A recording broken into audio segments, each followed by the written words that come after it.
Hello, everyone. Thank you so much for joining our webinar.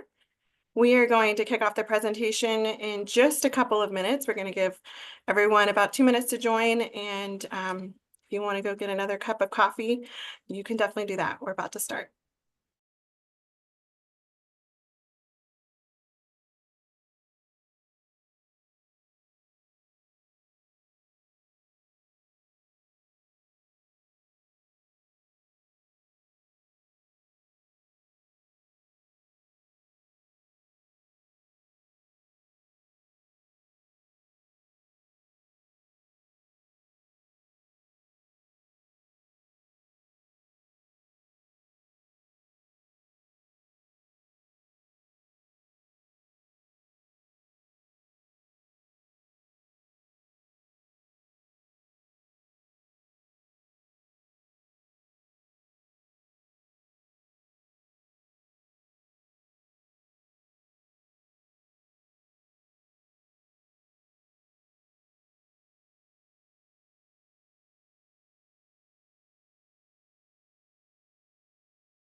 Hello and welcome. My name is Deanna Morrow. I'm a project manager with Golden Shovel Agency. Thank you so much for joining us for Winning Rural America, the strategies driving growth in rural and small communities. We are really excited to dive into some fresh data and real-world strategies that are helping rural communities attract investment, business, and talent. We're very lucky to have Bethany Quinn, president of Golden Shovel, leading today's presentation. She has worked with numerous hundreds of communities and brings some great insights into what's working in rural economic development right now. Today, Bethany will walk us through key findings from our recent survey of economic developers, including which marketing tools are getting the best results and some best practices you can take back to your own community. Before we jump in, we've got just a couple of quick housekeeping notes. After the webinar, we will send a follow-up email to everyone who registered. It will include a recording of the presentation, a copy of the slides, and links to any other resources mentioned today. Secondly, if you have questions, please drop them in the Q&A section, and we will get to as many as we can at the end. All right, let's get started. Bethany, I'll hand it over to you. Yes, thank you, Deanna, and welcome everyone. We are so glad that you are able to join us today. I'm really looking forward to sharing with you some of our research findings and the best practices that we have heard from other economic developers. So I want to start with the basics. Why are we here today? So one economic developer gave us this quote, and I really feel like it summed up what so many people are feeling, that rural communities worldwide face the same challenges: not enough rooftops, not the right demographics, lack of labor pool, poor transportation if they're off the interstate, a lack of amenities, or obviously any combination of those things. And my continuing question to site selectors is, how do we get on your radar? So that is a pain point that we hear from so many economic developers. They know that they have challenges they need to face, but they also have community strengths and a lot to offer. But how do they get the attention of site selectors and business decision makers, or the talent necessary to help their communities grow? If you download our white paper, again, that's free on our website. We have all the research and quotes there, and I really hope that you do.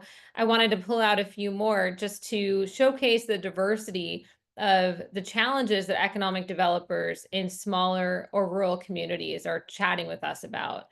We had survey respondents comment on things like, a lot of our issues are the unsexy things like utility and infrastructure expansion that needs to take place, and we need to get people engaged in that process, or needing to build more housing for our workforce, or needing to connect us through different transportation assets.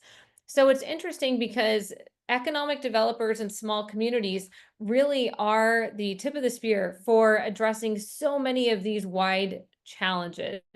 And while we're not here today to talk about strategies for building more housing or addressing childcare or infrastructure, we've done that in other white papers and other webinars. We are here to kind of bring those pieces together and demonstrate how marketing your community successfully can help you to achieve success in all of these areas. So, for those of you who are not familiar with Golden Shovel, why are we doing this and why are we well situated to share this information with you? So, Golden Shovel is a full service economic development strategy and communications firm. We have been in business for over 16 years. We have completed over 300 projects for economic development organizations. We're in 41 states and 5 countries. We have a 95% client retention rate, which is fantastic because it means that we have the good fortune of being able to come alongside economic developers and to work with them consistently, many of them over a decade. So when we talk about best practices that we have seen work, we've been with these organizations long enough where we have seen communities go from struggling with things like how do we handle upgrades to our water system so we can even bring in a business to landing major deals that generate thousands of jobs. So we have that longevity and that insight, which I think is really helpful. In addition, a lot of our client campaigns win awards at organizations like IEDC, Mid-America, TEDC. So you can see that we really are able to share with you insight from this historic perspective. And then the other thing that we did for this particular white paper is we wanted to make sure that we didn't just provide you with data and best practices from what we've seen work with our clients, but that we really open this up to the broader economic development community. So we conducted a survey of economic developers across the country and conducted interviews to provide you with the data that we're sharing today. I'm really excited about that because as economic developers, you get data all the time about what's happening in the country, in your state, in your county. We look at economic data and trends, but no one's really looking at what you're doing. And we want to be able to share that holistically so we can all benefit from each other's success and insights. So we're going to go over that data today. We're also going to go over the outcomes. So it's one thing to know what people are doing and the data behind it, but what are the results? What are the positive results that all of you can learn from and then implement in your own communities? And that's where the best practices come in. So how do you start seeing some of those similar wins? And we're going to share with you a variety. So maybe not all of these would work for you or your staff or your budget, but if you could even take one idea and implement it, then we're confident you will also see some of the same success. All right, so let's get into the data. So what are economic developers in small communities doing to market themselves? Now, I want to say very clearly that these are communities where typically the office is going to have 3 or fewer employees. So these are people that have lean and mean budgets and a small team. Obviously, in larger metros, they may be able to expand beyond this, but I wanted to make sure you guys understood where this data is coming from. So what we found is that the majority of economic developers do not have a marketing strategy. Most economic developers are focusing their marketing efforts on specific projects, properties, or initiatives. So, for example, they may have a particular building that becomes vacant, perhaps a business moves out, and they will focus on marketing that specifically. Or perhaps there is a talent attraction need, so they'll focus just on talent attraction.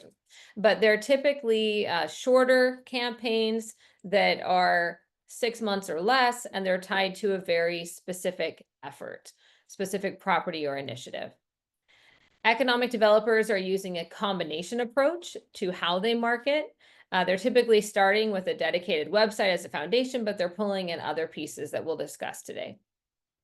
And we also found, and this was really exciting, I'm looking forward to talking about this more, is that economic developers are seeing success beyond what you might traditionally view as what you'd find from a marketing campaign. They're seeing success in their daily operations and even how many local community partners are willing to invest in their ongoing efforts. So in other words, the ripple effects are more than anticipated. So again, going to those key findings. So just 35% of economic developers have a dedicated marketing strategy and a budget to fund the plan's implementation. So this is obviously a concern because without a strategy and without budget to market your community, you're obviously not going to have as many opportunities. Simultaneously, this statistic should encourage anyone who thinks that they might be able to get board support or more community investment support to market their community, that if you do, you're going to have a competitive edge simply because only 35% of rural economic developers are doing this. So less competition for those who actually fund their plans. All right. So we asked economic developers if they or their organizations have taken steps in the past 5 years to market or promote their rural community. And you can see their results here. So again, that 35% has a dedicated marketing strategy and a budget. An additional 52%, they're able to market things just on a case by case basis. So again, like marketing a particular site or a particular campaign, but it's a shorter window, so it's time bound. And my hunch is a lot of that does have to do with budget, right? It might be easier to get someone to contribute a $10,000 investment or get a grant for that if the campaign is small, but it might be harder to generate those funds on an ongoing basis. And then you can see that a smaller portion have not marketed their community at all and are looking into their options. So we also wanted to know, okay, if you are marketing your community, what tools and strategies are you doing? And how are they being effective? So you can see that the economic development website is really foundational. That's why it's not listed here on this grid, because you have to have a place to direct people back to, right? It's not like you're mailing flyers out anymore. So your website is your digital flyer. You have to direct people to it. It's not really an option if you want to be successful. But beyond that, 73% of rural economic developers are investing in a social media campaign. And one of the advantages of that is that if you have even an hour a day to contribute to social media, you can start to make an impact.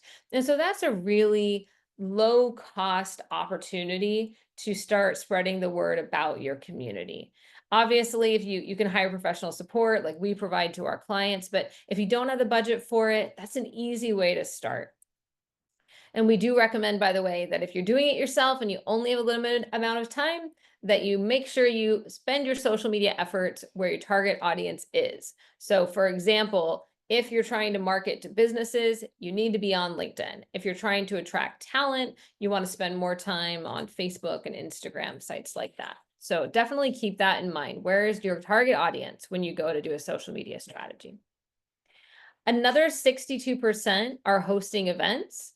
So obviously events are a great way to capture attention, especially if you're trying to bring in businesses or talent from neighboring communities where the drive isn't that far. Hosting an event can help people become exposed to your community for the very first time. And when it comes to hosting an event, there's a good chance you're going to be able to pull in volunteers from the community and pull in other community partners so that it's not just all on your shoulders, which is another huge benefit to small economic development teams. For example, bringing in the local community college or bringing in the historic areas and the downtown coalitions and things of that nature, and getting everyone to basically work together to put on an event that can help everyone is definitely something a lot of rural economic developers are doing. And it goes well with a limited budget because you can often get businesses to sponsor those events. And then, of course, a digital marketing campaign. So the reality is that even if you have a robust social media effort, you're going to get more eyeballs on your content and more people to your community and to your site if you do run paid digital ads. So that is definitely something that we see across the board. Communities who do come up with an advertising budget are more successful in attracting talent, attracting businesses, and attracting site selectors to their communities. All right. So here are some of the other things that economic developers told us that they were doing to market their community. So again, upgrading to a professional economic development website, digital ad campaigns, hosting events and workshops, hiring third parties to implement the campaign, social media, producing video tours of sites and the community. That's something we'll talk about more later, but having video content is really important right now. The data tells us that if you have videos in your ads and your social media work, you're actually going to get more views.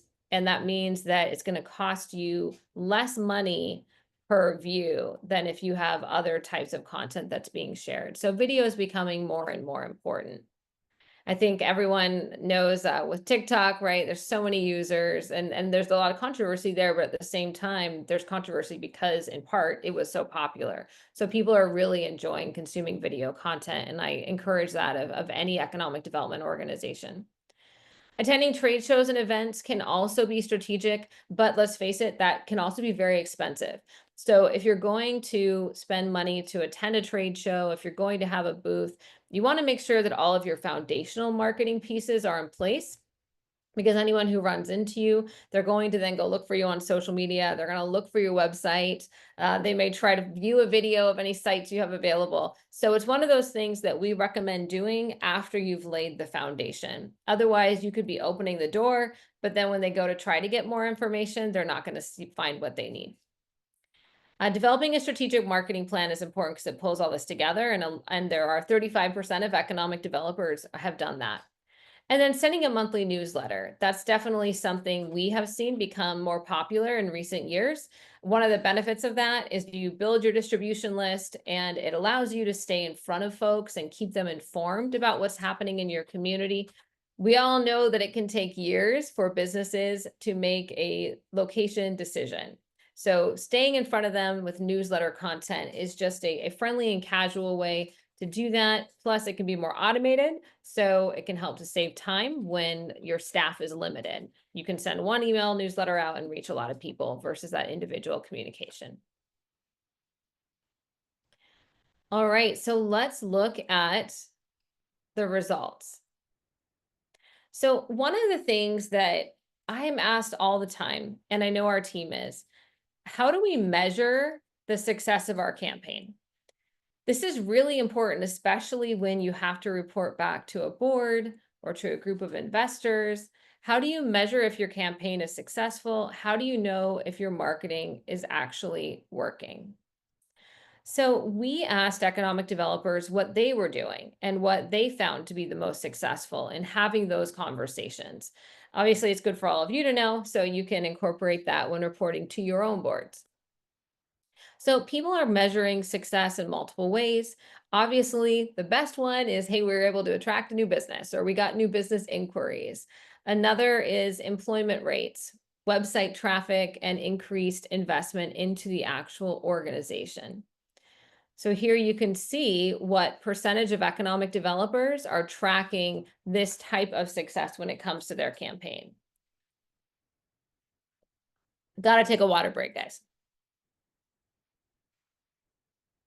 So it's interesting because website traffic used to be one of those metrics that economic developers were just pretty comfortable reporting on. So we got more hits to the website. We know the ad campaign is working. We know the social media campaign is working.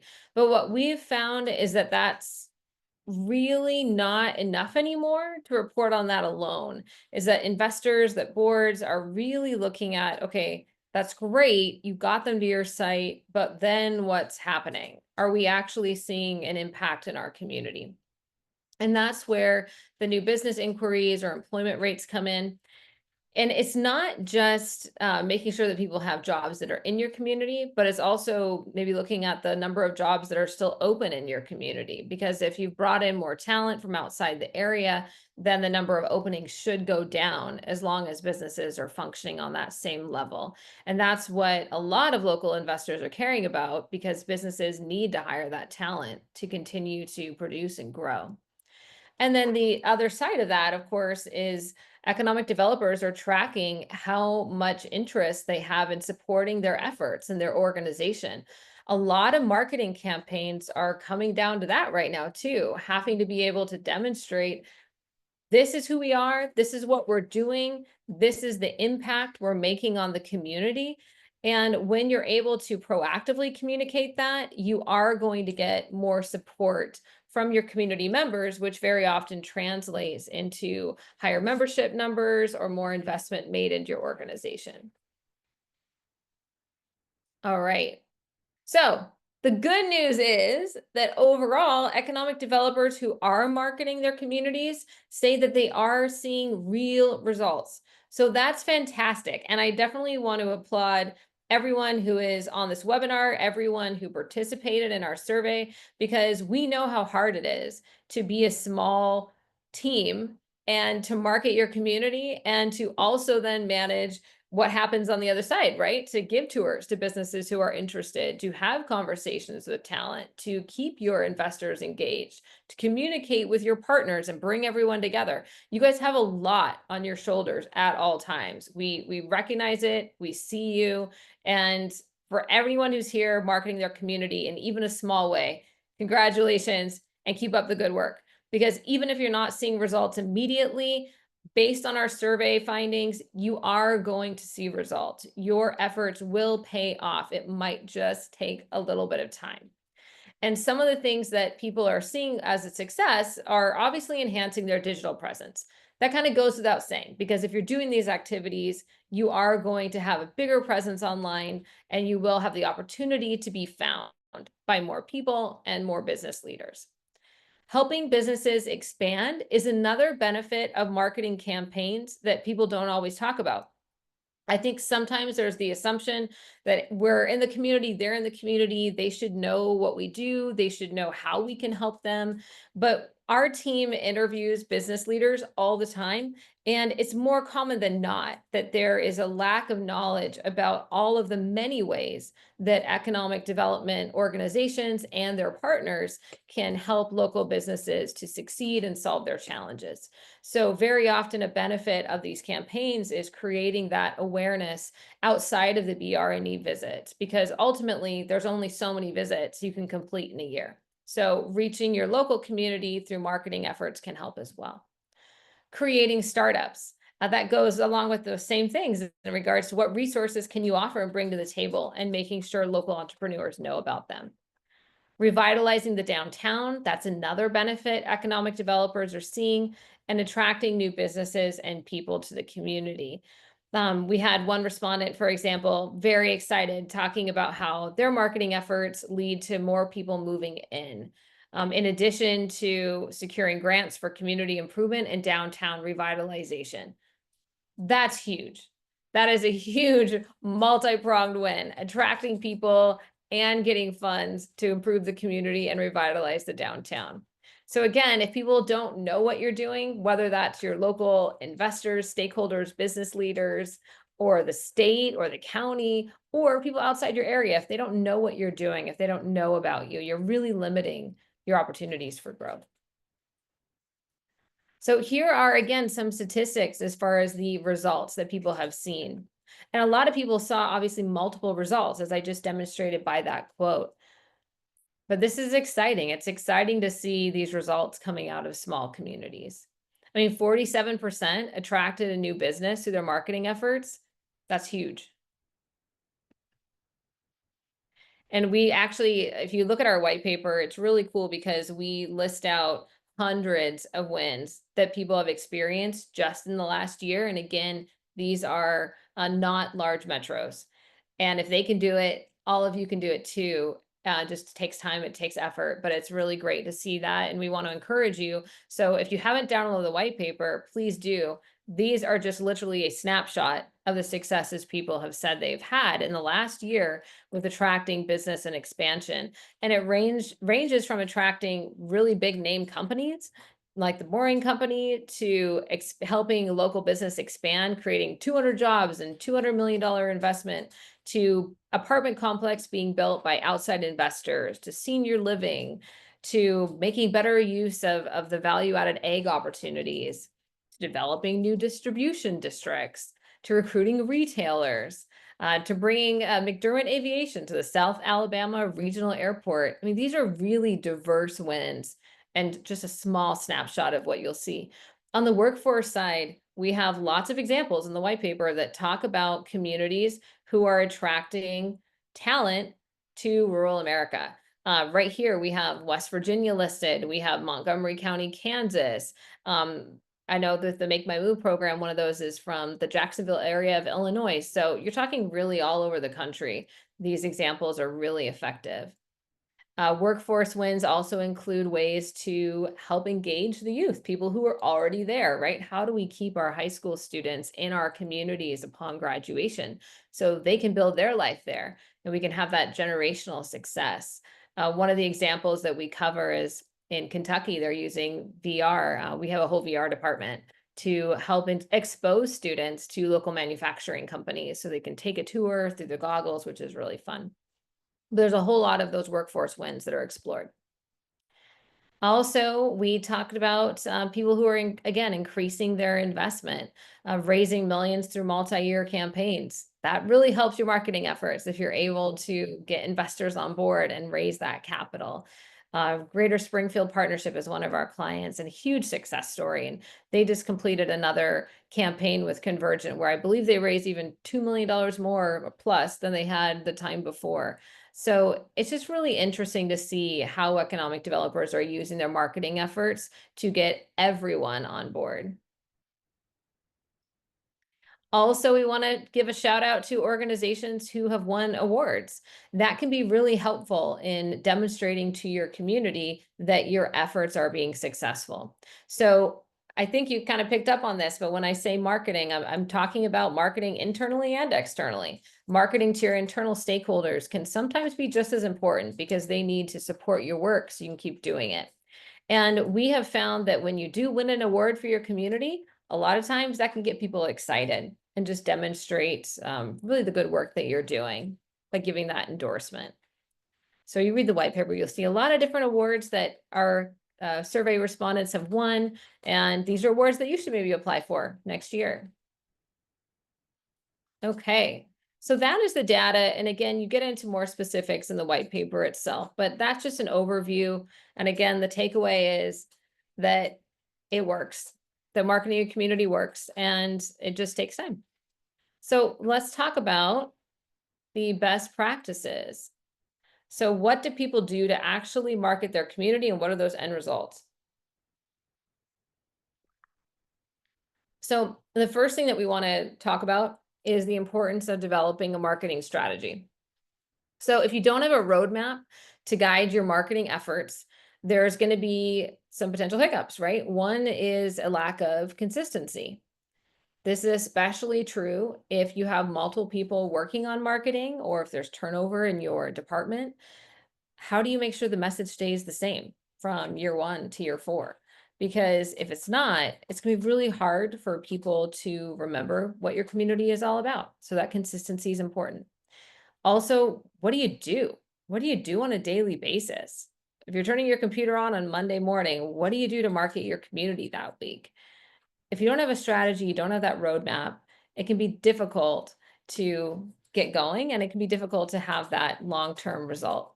So proactive versus reactive, I mean, that's ultimately what it comes down to, right? The marketing strategy helps you to proactively plan what you're going to do, which allows you to also align your marketing efforts with your community's goals.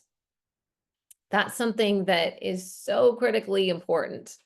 And it's something that I have observed over the years is economic developers that are new to a community sometimes can struggle with that because you come in with ideas that can be fantastic, but if the community is not in support of them, it can lead to some unnecessary tension. And very often that can kind of hurt you on the back end in regards to your marketing efforts. So taking the time to pause, to engage community stakeholders, and make sure that everyone's on the same page about what your goals are is really important before you start a marketing campaign because it will make sure that you're reaching the right target audiences, so the people and the businesses your community wants there, and that you're hitting them with the messages that are going to resonate. Another advantage of starting with a strategy is that you can have brand consistency. So that way, people start to recognize your community for very specific assets and strengths. I always make it clear we don't want to sound like Anywhere USA, right? So, what makes you unique and different? Accountability to make sure that the efforts happen. And then, of course, it helps to achieve a long term impact. So, let's talk about not coming across like Anywhere USA, creating that unique value proposition. So, your community ultimately just can't be all things to all people. It's interesting because, personally, if I'm, say, gonna go to a restaurant with my family, I wanna go to a restaurant that's really good at a particular dish. I don't wanna go somewhere that maybe serves everything, but nothing is very good. You want to be able to say, okay, I want this thing. I'm going to go there because they make the best of it in town, right? So think about it that way when it comes to your community. People aren't necessarily interested in going somewhere where everything is just okay. It's better to attract people, to attract talent, and to attract businesses that really have a need for what you're strong in, or they really love what your community loves. So they're going to be happy there, they're going to thrive there, and they're going to be able to positively contribute to your community and to your business ecosystem. But you're not going to be able to attract those people and those companies if you don't know who you are and if you can't articulate that through your own unique value proposition. So, that unique value proposition is going to help you stand out, attract the right investment, and make sure that your marketing is effective. So I gave this example on the screen here of Kent Valley, Washington. So they really want to be known as the air and space hub. They have the data to back that up. And you can see this is an example of a social media graphic. So the point is that everything that they share, if that's what they want to be known for, visually, content-wise, statistics, it all needs to be pulled together to make sure that when people see information about their community, they're seeing something that reinforces that unique value proposition. So you want to make sure that is very central to any campaign. The next thing is to create a strong digital presence. So again, if people can't find you online, if they can't find information about you, you don't have a seat at the table. You will not be considered because that is how the world operates now, right? It's not paper anymore, it's digital. So an example here, Falls City, Nebraska, they are a client of ours that we've had for a very long time. And again, I've had that pleasure of working with them and seeing their development of opportunities over the years. And through our support with their website, we have promoted their community, but they had the opportunity to promote some sites that they were able to put together. So we created a microsite for them and created content that helped to tell their story for why this particular site was going to be really an excellent opportunity for a business that they were speaking with, and they were able to actually attract a $5 billion investment. This was just in 2024. You can look it up online, but really excited for them. And one thing that they have done is they've just been really consistent over the years, really consistent Falls City Edge in marketing their community and making sure they were in front of folks to have those conversations. Another thing that can be a benefit of doing a marketing campaign is that you can use it to bring your stakeholders together. I give an example here of Oregon Trail Electric Cooperative. So they represent various communities in 4 separate counties. And how do you convey the assets of an entire region? When it comes to creating a unique value proposition, that can sometimes be even more challenging because you have to be able to bring together common strengths and common assets when creating that. And I just, this an example of one of the interactive maps that's on their homepage where you can click on it and you can then dig in deeper on the different communities that they have. But the point is that it does create an opportunity to promote regionalism. And very often in rural communities, that regional approach is the only way to be effective. Simply because if your particular town does not have a site, but maybe you have the technical college training program, joining forces with the county or community next door who does have that site is helpful for both of you because they need to demonstrate workforce strengths and you need a site opportunity. And the reality is, if you're next door, Both of your economies are going to benefit from a project coming in. So consider if you don't have the budget or the bandwidth to do this on your own, and similar communities next door have the same issues, but you both want to have wins for your community, how can you come together and win together? It's also very important as a strategy to boost your website's visibility with SEO best practices. So that's something that economic developers who took our survey and our clients report as being very effective, right? If you can make sure that your site comes up faster in a Google search for what your target audience cares about, you have an opportunity. And yes, it's great to come up for your name. That's wonderful, but you also want to come up for what the actual business is searching for, what they care about, or what the particular talent you're trying to attract cares about. And the more opportunities you have for that, long term, it's going to be more affordable actually to market your community because you don't have to pay to come up for SEO once the initial work is done. We also have seen a lot of success with economic development organizations who are creating landing pages to convert visitors into leads. I gave this example. This is our white paper that you can download. But we have a lot of organizations who are driving traffic to their website using digital ad campaigns, using social media, using video content, things of that nature. But instead of directing them just to their homepage, where there's going to be a lot of information that may appeal to different audiences, they're making their campaigns really specific. So they're trying to reach, for example, only retailers or only manufacturers or only talent that could succeed in their community.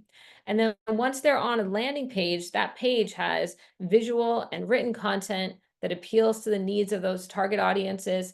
And there's also some type of form that can be filled out with clear calls to action as far as why someone should fill out that form.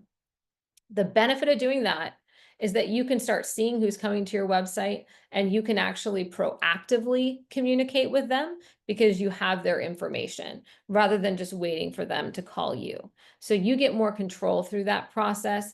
And the benefit of a landing page also is that people are going to see exactly what they expect to see.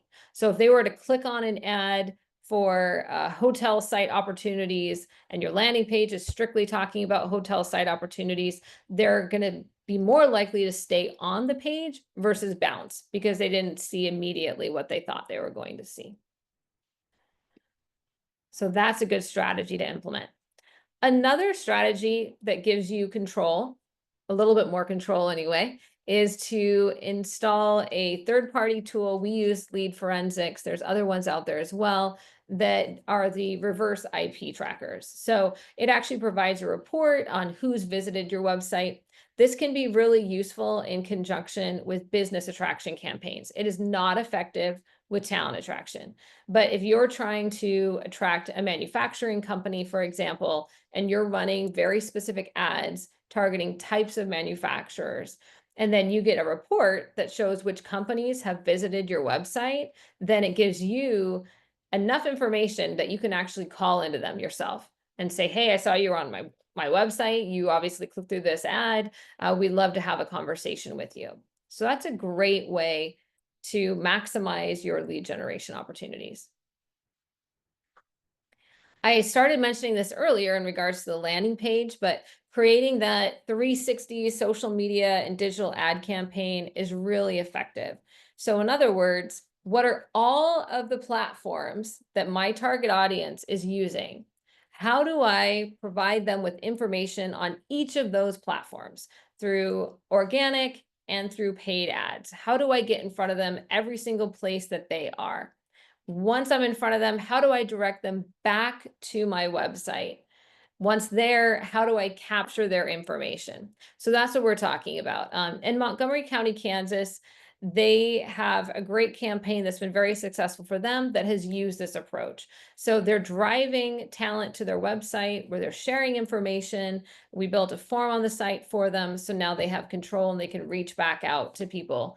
And they've successfully been able to relocate people to their community because of thinking through the entire campaign from the moment someone runs across the community to the moment they actually engage, and making sure that every step is streamlined and eventually leads to the organization having the information they need to reach out and create that connection. So using video and virtual reality for site promotion, that's also really effective. York County, Nebraska, they're one example that's clicked here. They actually were one of the pioneers in using virtual reality to showcase a site, and they've been really successful in attracting businesses through those efforts. Traditional video can do the same thing. We have some examples clicked here and a lot on our website, of course. But showcasing the sites that you have available, where they are in relation to transportation assets. You can see a big map here on the screen, where they are in relation to workforce training programs, things of that nature can be really valuable. And there's also Matterport tools that a lot of our clients are using, to where if they have, especially if they have a really large building, maybe a business has vacated it, where you walk through and it's filmed in such a way that then allows people to actually go in and even measure the space later on. So that's fantastic, especially if you're in the running. Maybe you're one of 5 buildings, 5 sites that are being considered. If you can send this type of video content as part of your pitch, it can help you to make it into the finals, before they actually visit your site. So really a powerful tool, and something that you can just keep using all of the time.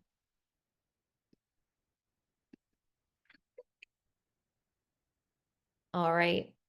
Telling your story in a compelling way. So video is not the only type of content that you should have. Obviously, you need to have on-page content. You need to have written articles and blogs and success stories that help to demonstrate why your community is a fantastic place to build a business and build a life. So I mentioned Greater Springfield earlier, but this is an example. They showcased a new distribution center that was being built by Gabe's. And as a result of that, they were able to then further conversations with Sheets and got additional investment from Sheets. So the point is that success breeds success. And one of the things that I've noticed over the years, and this can happen sometimes a lot in rural communities, is that economic developers can sometimes be a little hesitant to share their success. And there's a couple of reasons I hear that. One is, well, maybe developing this 6-unit apartment complex isn't really a big deal. I mean, the metros, they talk about it and they're like $100 million investments. Is this really a big deal? Yes, it's a big deal. Please talk about it, share it. Any success is a big deal. A local manufacturing company adding 5 jobs, it's a big deal. Share that success, because what happens is, no matter how small, when other people read what's happening in your community, it will inspire them to also act, because they see that it's a community on the move. It's a community that's growing. If other businesses are expanding, if other investors are choosing your community, if other talent has chosen to move there and grow their career, now anyone who's in their similar situation who reads that article or reads that social media post is going to say, huh, if it worked for them, maybe it would also work for me. So very, very important to tell your story. Hosting targeted events to attract talent and investment. Again, these are successes economic developers shared with us in our data gathering phase, and we also see with our clients. Things like hosting a foreign investment bus tour. There's a lot of FDI opportunity right now, folks. So it's a really good idea to consider if that would be a fit for your community. If not, again, that the virtual reality and video tours of sites can be useful, because you can send them to people all over the world without them ever having to travel to you until you're in the running for their project. Hosting business conferences and industry summits, that can be really useful to support your BR&E activities, to support entrepreneurism in your community. Hosting tourism events. Like one of the respondents talked about the burger showdown that they had. That sounds pretty fun to me. So it doesn't have to be some type of major event where you're bringing in big names or big players. It could be just something really fun, like, hosting a burger showdown or whatever it is that your community gets excited about. Leveraging public relations and media coverage, that's definitely something that we recommend whenever possible. An example is even your state sharing information on what you're doing. Iowa Lakes Corridor, one of our lead copywriters wrote a summer tourism article that was then picked up by the state and shared more broadly. Wins like that are still actually really exciting wins. It doesn't have to be you getting featured in Forbes or in USA Today in order to get more eyeballs on your community. Sometimes at the state level, that's still really great wins because there's people in larger communities that maybe don't know what's happening in your rural area, but would absolutely love living there or building their business there. We talked about the importance of getting best of recognition and winning awards. That can be great media coverage for you as well. And then, of course, getting featured in industry publications. A lot of times, one strategy for that is, of course, to find businesses who are succeeding and try to get them featured. And they, of course, can share why being in your community has helped them.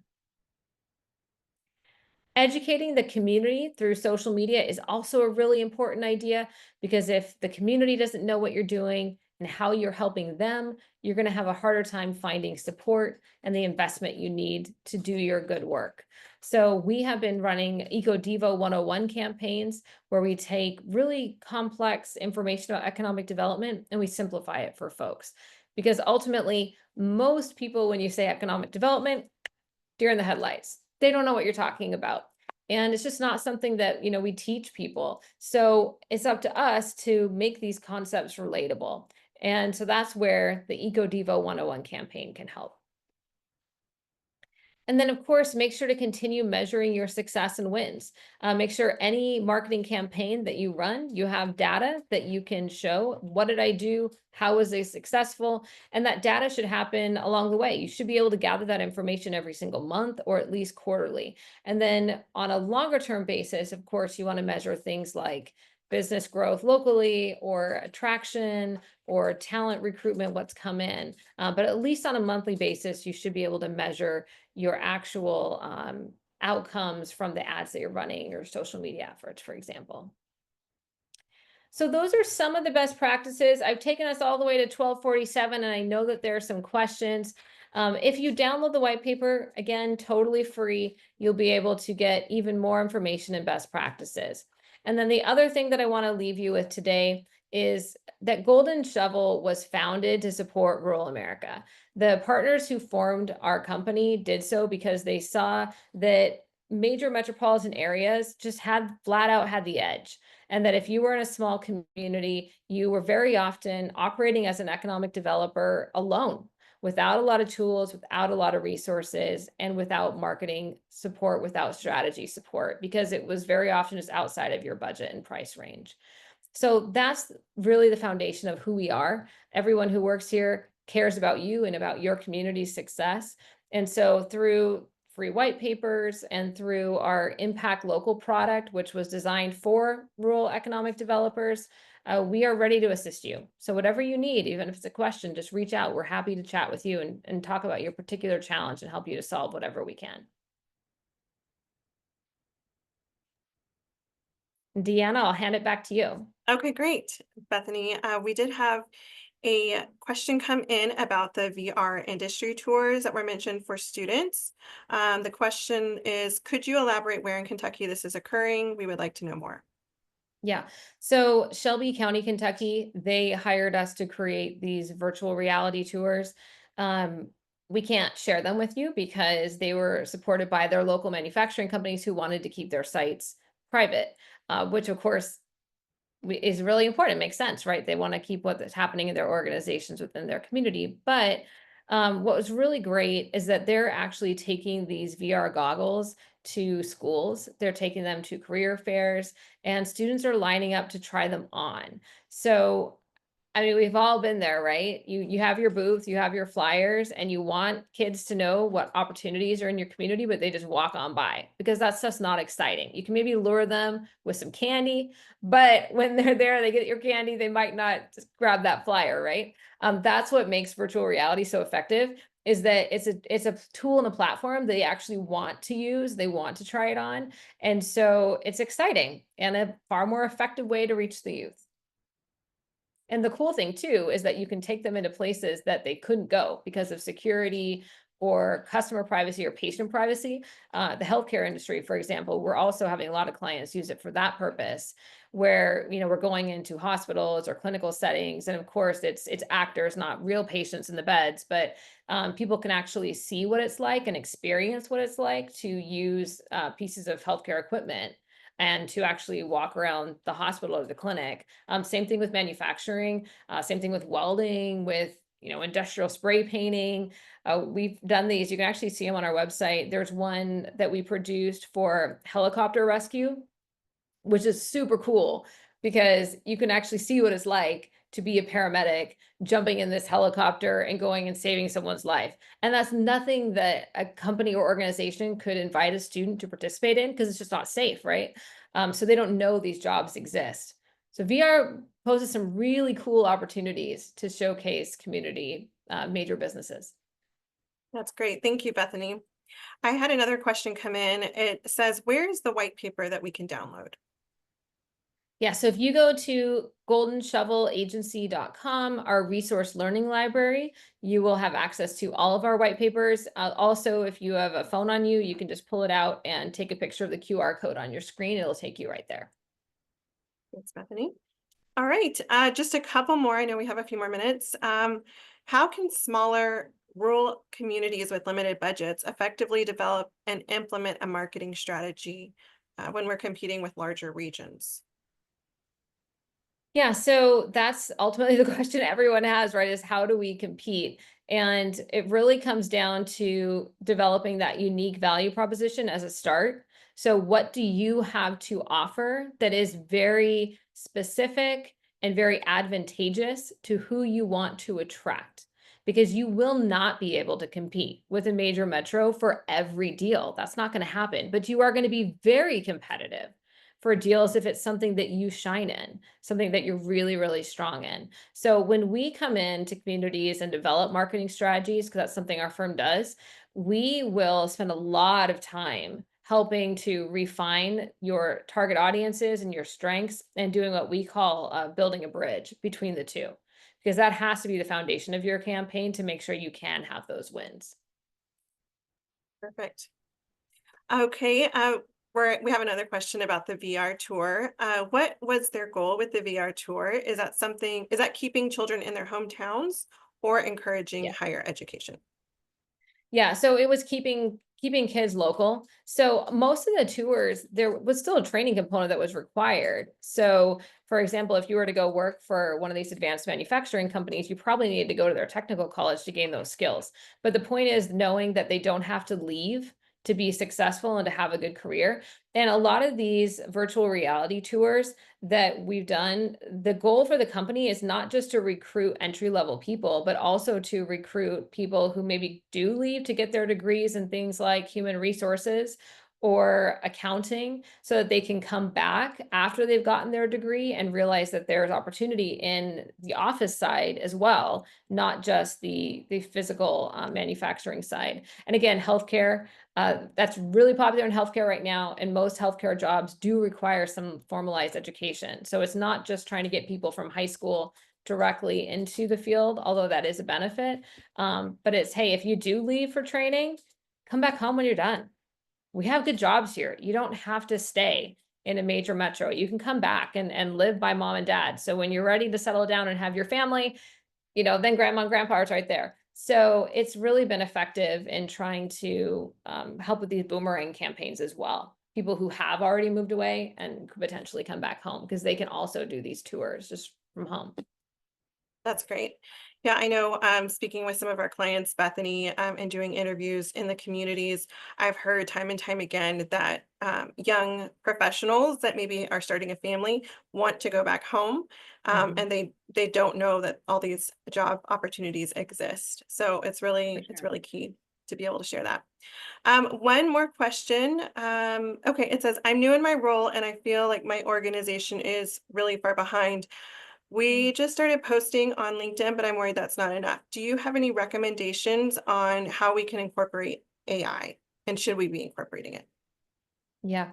So that's a really good question. And AI can be a very useful tool, but the inputs that you put into AI are going to determine whether or not you're going to get what you need out of it. And so one of the things, for example, with AI that I have noticed is a lot of times, say you were to ask AI to come up with some social media posts for you, they're going to sound like what I warned you about, which is this is anywhere USA. So it's going to give you this social media post that I could literally plop up and put down on any community under 10,000 throughout the entire country. And that is not going to help you. So before you try to use AI to do things to generate content, you do need to take a step back and make sure you engage your stakeholders and understand what makes your community special and who you're trying to reach. And that way, if you were to say, ask AI to give you social media posts, you're providing it with your unique value proposition already. You're telling it who you want to target and what they want to care about, and then you're asking it to come up with information.